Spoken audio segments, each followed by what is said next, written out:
Assalamualaikum warahmatullahi wabarakatuh. Perkenalkan, kami dari kelompok 12. Saya Krisna Rifai dan saya Ahmad Rifki. Di sini kami akan menjelaskan tentang kesenjangan ekonomi di Indonesia. Dalam video pembelajaran kami akan membahas beberapa pokok pembahasan. Yang pertama yaitu tentang kota dan desa. Yang kedua, statistik ketimpangan. Yang ketiga, kehidupan kaum miskin di perkotaan. Yang keempat, desa dan akses terbatas. Yang kelima, faktor penyebab. Ya, mari simak video kami.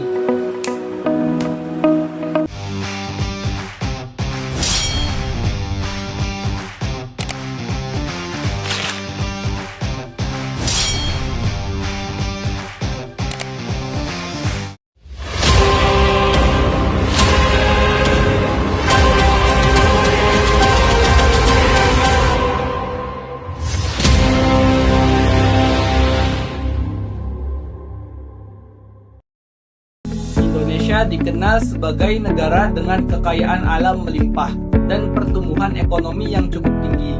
Namun di balik itu semua terdapat kesenjangan ekonomi yang masih sangat mencolok antara kelompok kaya dan miskin, serta antara wilayah perkotaan dan pedesaan. Menurut data Badan Pusat Statistik, rasio Gini Indonesia masih menunjukkan ketimpangan pendapatan yang sangat signifikan.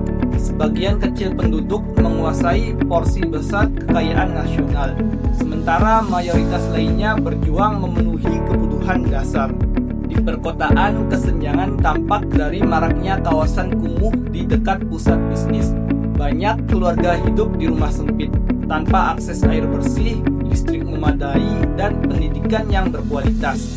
Sementara itu, hanya beberapa ratus meter dari sana berdiri mal mewah dan kawasan apartemen yang elit. Di pedesaan, ketimpangan tampak pada akses terhadap fasilitas publik. Banyak desa yang belum memiliki jalan layak, puskesmas memadai, ataupun sekolah yang berkualitas. Hal ini menyebabkan mobilitas sosial penduduk desa terhambat, sehingga mereka sulit keluar dari lingkaran kemiskinan. Kesenjangan ekonomi dipengaruhi oleh beberapa faktor. Yang pertama, perbedaan akses pendidikan. Yang kedua, ketidakmerataan pembangunan. Yang ketiga, lapangan pekerjaan yang terbatas. Serta yang keempat, kebijakan ekonomi yang sering lebih berpihak pada kelompok yang berduit atau kelompok yang kaya. Selanjutnya yang keenam, dampak sosial ketimpangan ekonomi berimplikasi pada meningkatnya masalah sosial, pengangguran, kriminalitas, urbanisasi berlebihan, dan rendahnya kualitas hidup. Ketidakadilan ekonomi juga memicu potensi konflik sosial dan menurunkan tingkat kepercayaan masyarakat terhadap pemerintah. Selanjutnya, cerita ini dulu sederhananya, seorang anak desa bernama Raka harus berhenti sekolah karena orang tuanya tak mampu membiayai. Di sisi lain, anak pejabat bisa menikmati sekolah internasional dan melanjutkan kuliah ke luar negeri. Saya ini mencerminkan bahwa kesenjangan ekonomi juga menciptakan kesenjangan kesempatan.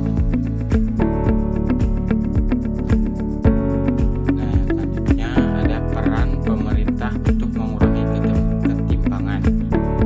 Pemerintah meluncurkan program bantuan sosial, pembangunan infrastruktur, subsidi pendidikan, dan pemberdayaan UMKM.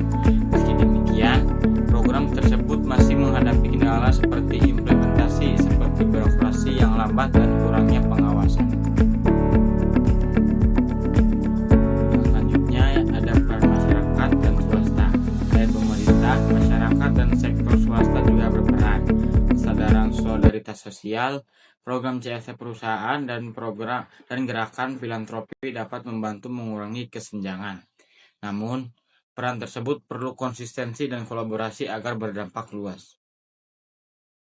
Nah, yang terakhir tuh harapan masa depan. Kesenjangan ekonomi di Indonesia adalah tantangan besar menuju pembangunan inklusif. Jika semua pihak bekerja sama dalam pemerataan pendidikan, kesempatan kerja, dan pembangunan berkeadilan, maka cita-cita Indonesia Emas 2045 dapat terwujud. Harapan ini harus dijaga demi generasi mendatang. Terima kasih, sekian pemaparan dari kelompok 12 tentang kesenjangan ekonomi. Selebihnya mohon maaf. Assalamualaikum warahmatullahi wabarakatuh.